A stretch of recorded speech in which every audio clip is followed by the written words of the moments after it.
حضرت سیدنا حبیب اجمی رحمت اللہ تعالیٰ علیہ کے پاس ایک شخص آیا کرتا تھا، صحبت میں بھی بیٹھتا تھا، لیکن کام وہ ٹھیک نہیں کرتا تھا، سود کا دھندا تھا، لمبے چوڑے اس کے مسائل تھے۔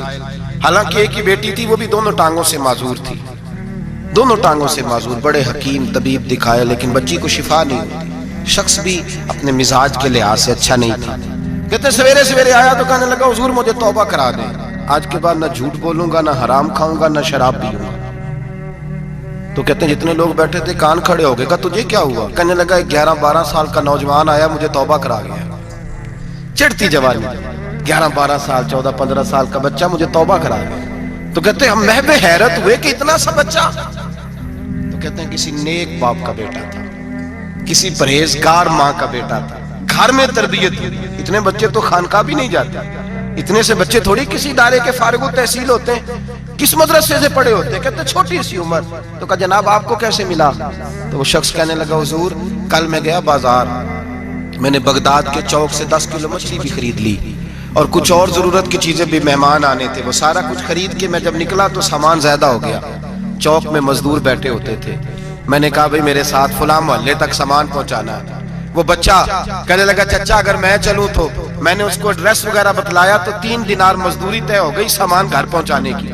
کہتے میرے ساتھ وہ نکلا اور جب رستہ طے کرنے لگا تو رستے میں گرمی بڑی سخت تھی، ظہر کا وقت تھا، ذرا ہم نے چند قدم اٹھائے، 2-4 گلیاں گزرے تھے کہ اذان ظہر کی آواز آنے لگی۔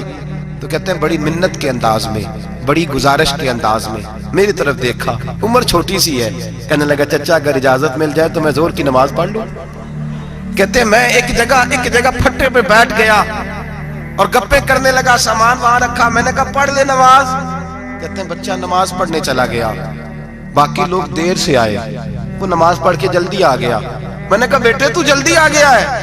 کہنے لگا اس لیے جلدی آیا ہوں کہ آپ یہ نہ سمجھے یہ کام چور ہے، میں نے نفل چھوڑ دیے ہیں، فارغ ہو کے پڑھ دوں گا۔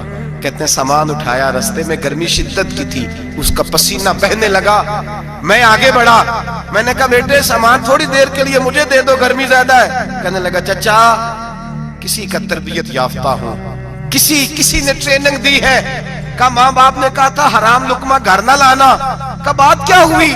کہنے لگے میں آپ کو نہیں دے سکتا، اس لیے کہ 3 دینار مزدوری گھر پہنچانے کی طے کی ہے، اگر آپ اٹھائیں گے تو پھر میں پیسے پورے نہیں لوں گا۔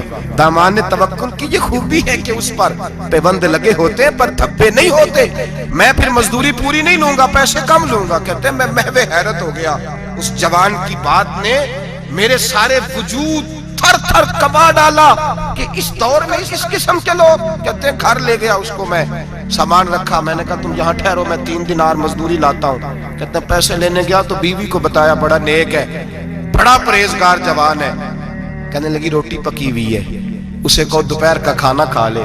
کہتے ہیں میں باہر گیا، 3 دینار تھمائے، میں نے کہا بیٹے ایک بات مانو گے؟ تو کہتے ہیں 3 دینار دے کے کہنے لگا اب تو آپ مالک ہو گئے، میں نے نمک کھا لیا ہے، اب تو ہر بات مانوں گا، اصلہ نال یہ نیکی کریے نسلہ تاک نہیں بھول دے، میں اب ہر بات مانوں گا۔ تو میں نے کہا دوپہر کا کھانا کھا لو۔ کہتے ہیں اس کی گردن جھک گئی اور بڑے دھیمے لہجے میں کہنے لگا میں نہیں کھا سکتا، میں نے روزہ رکھا ہوا ہے، روزہ رکھا ہوا ہے، نفلی روزہ رکھا ہوا ہے۔ کہتے ہیں میں اور پریشان ہوا، میں نے فوری طور پہ سوال کیا کہ اب تو کدھر جائے گا؟ تو کہنے لگا اب میں کہیں نہیں جاؤں گا، میرے 1 دن کا خرچہ میرے ماں باپ نے جو ڈیوٹی لگائی ہے وہ 3 دینار ہے، پورا ہو گیا ہے، اب میں باقی جو وقت بچے گا یا قرآن پاک کی تلاوت کروں گا یا محمد عربی پہ درود و سلام پڑھوں گا۔ میں نے کہا افطاری کر لینا، کہنے لگا مجھے مسجد بتا دو، میں جا کے اللہ اللہ کرتا ہوں، مجھے شام کو لے آنا۔ افطاری ہمارے ساتھ اس کی طے ہو گئی، مسجد چلا گیا، مغرب بعد لینے گیا تو کہنے لگا عشاء کے بعد آنا، اب تو میں نے پانی سے افطار کر لیا، کھانا کھانے جاؤں گا تو جماعت رہ جائے گی۔ کہتے ہیں عشاء کے بعد میں لایا، اس کو کھانا کھلایا، رات گہری ہو گئی تو میں نے کہا تو سو نہیں جاتا؟ کہنے لگا کوئی عرض نہیں، کبھی دور مزدوری کرنے نکل جاؤں تو رہ بھی جاتا ہوں، گھر والوں کو پتا ہے۔ کہتے میں نے مسافر خانہ کھولا، یوں سمجھیے ڈرائنگ روم بیٹھک میں نے کھولی، اس کو سلا دیا، میں اور میری بیوی اپنی معذور بیٹی کو روٹی دینے گئے اور ہم نے جا کے اس کو کھانا کھلایا جو ٹانگوں سے معذور تھی، اور ساتھ کہا کہ بیٹی آج بڑا پرہیزگار جوان ہمارا مہمان ہے، آج چڑھتی جوانی اور تقوی کی روشنی اس کے چہرے سے چمکتی ہے، کیا بات ہے، بڑے ہی اچھے گھرانے کا تربیت یافتہ ہے۔ کہتے ہیں بچی کو کھانا کھلا کے لوٹے، اپنے کمرے میں سو گئے، بیٹی اپنے کمرے میں لیٹ گئی، ترس گئے تھے کہ بیٹی قدموں پہ چلے۔ تہجد کا وقت ہوا تو دروازے پہ دستک ہوئی، بڑی بے چینی کے ساتھ اٹھے میاں بیوی، کون ہے؟ بیٹی کی آواز آئی، ابا جی دروازہ جلدی کھولیں۔ کہتے ہیں کلیجے پھٹنے لگے، ذہن بکھرنے لگے، سوچے ہیں کہ وہ 2-1 منٹ ہمارے اوپر پہاڑ بننے لگے۔ دروازہ کھولا تو وہ بیٹی جس کے لیے ترس گئے تھے کبھی چلے گی، وہ اپنی ٹانگوں پہ کھڑی ہے، کبھی دوڑ کے ادھر جاتی، کبھی دوڑ کے ادھر آتی۔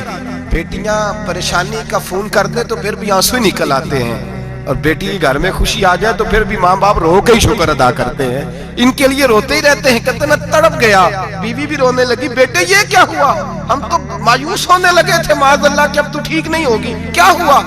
کہنے لگے ابا جی اماں جی آپ نے بتایا نا نیک جوان آیا ہے، نیک آیا ہے، تو میں آپ چلے گئے تو میرے دل میں خیال آیا اے اللہ اگر وہ واقعی نیک ہے تو اس کے صدقے مجھے شفائی عطا فرما دے۔ یا ایھا الذین آمنوا اتقوا اللہ وابتغوا الیہ الوسیلہ، اے اللہ صحت ہی دے دے۔